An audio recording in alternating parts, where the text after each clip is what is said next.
पत्नी अपने पति से कहती है। पत्नी, पता नहीं क्या हो गया है हमारी पायल को, कल रात को खाना भी नहीं खाया और रो भी रही थी। अभी सुबह जगाने गई तो फिर से रो रही थी। वजह पूछी तो बस इतना कही कि प्लीज माँ, मुझे अकेला छोड़ दो। मुझे लगता है कि शायद उसे किसी ने प्यार में धोखा दिया है। डर लगता है कहीं वो खुद को नुकसान न पहुंचाए। पति थोड़ी खामोशी के बाद कहता है, ठीक है, मैं देखता हूँ। इतना कहकर वह अपने बेटी के कमरे में जाते हैं। पिता, पायल कैसी हो बेटा? बेटी, प्लीज पापा, मुझे कुछ दिनों के लिए अकेला छोड़ दीजिए। पिता, ठीक है बेटा, मगर एक शर्त है। बेटी बोलिए। पिता, मैं तुम्हें एक बकवास कहानी सुनाना चाहता हूँ, तुम सुन लो, फिर हम तुम्हें डिस्टर्ब नहीं करेंगे। और बेटी, ठीक है, सुनाइए। पिता, आज से करीब 20 साल पहले एक राजा हुआ करते थे, बेहद अमीर। उनके 2 बेटे थे। बड़ा बेटा बेहद आज्ञाकारी और ईमानदार था। उस राजा को अपने बड़े बेटे पर नाज था। उसकी शादी एक खूबसूरत लड़की से कर दी गई। फिर वो खूबसूरत लड़की राजा की बड़ी बहू गर्भवती हुई। घर में खुशियां ही खुशियां छा गई, मगर राजा की जिद थी कि बेटा ही हो। फिर राजा ने अपने बहू के गर्भ का चेकअप करवाया तो पता चला कि गर्भ में लड़की है। राजा ने बेटे को हुक्म दिया कि लड़की को गिरा दिया जाए। आखिर बड़ा बेटा आज्ञाकारी था, ना तो करेगा नहीं, मगर पता नहीं उस पागल बेवकूफ को क्या सूझा कि 2 दिन बाद अपना राजपाट, धन दौलत, शानो शौकत सब कुछ छोड़ के अपनी गर्भवती पत्नी को लेकर महल से गायब हो गया। सच कहूं तो वह बड़ा बेवकूफ और पागल था। लोग बेटियों को बोझ समझकर गर्भ में नष्ट कर देते हैं, और एक वह बेवकूफ पागल एक बेटी के लिए तमाम सुख सुविधाओं को ठोकर मार दिया। वह बाप की बात मानता तो आज उसकी जगह राजा होता। न जाने वह बेटी के लिए पागल बाप न जाने किस हालत में होगा। तभी पायल की माँ वहां आकर कहती है कि वह बेटी के लिए पागल शख्स और कोई नहीं, यही तेरे पिताजी हैं जो तुझे अपनी सच्ची कहानी सुना रहे हैं।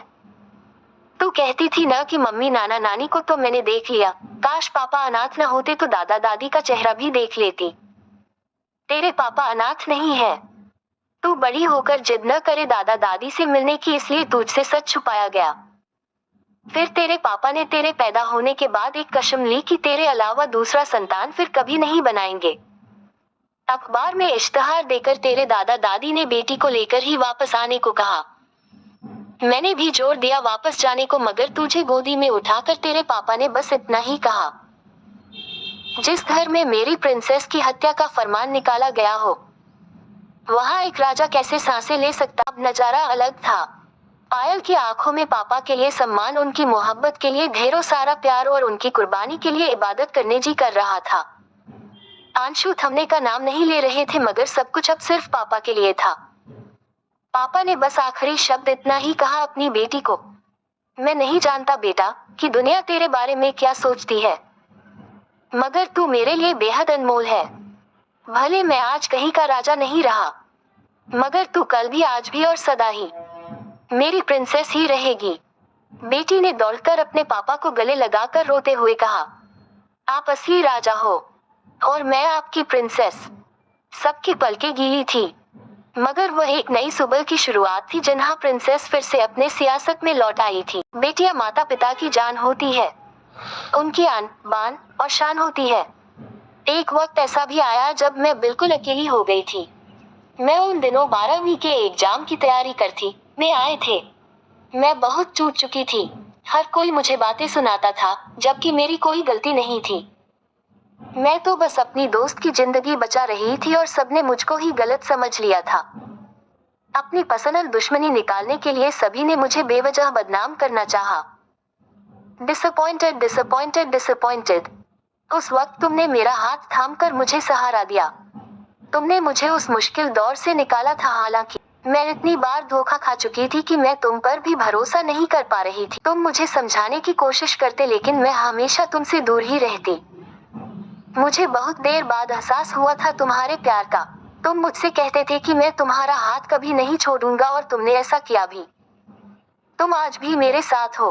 तुम्हारे घर वाले जानते हैं कि मैं तुम्हारी गर्लफ्रेंड हूँ और बहुत ही जल्द हमारी शादी होने वाली है। तुम मुझे अपने पापा से मिलवाने वाले हो, ये सोचकर मैं काफी एक्साइटेड हूँ। मैं भी उनसे मिलना चाहती हूँ। मेरी जिंदगी में आने के लिए और मुझे अपनाने के लिए तुम्हारा शुक्रिया। आज के दिन मैं तुमसे बस यही कहना चाहती हूँ, आए हो मेरी जिंदगी में तुम बाहर बन के, आई लव यू। आशा करता हूँ कि मेरी यह स्टोरी अच्छी लगी होगी आप लोग। पोस्ट अच्छी लगे तो शेयर करना मत भूलिएगा, आपका एक शेयर काफी लोगों को बदल सकता है। And please subscribe my new YouTube channel.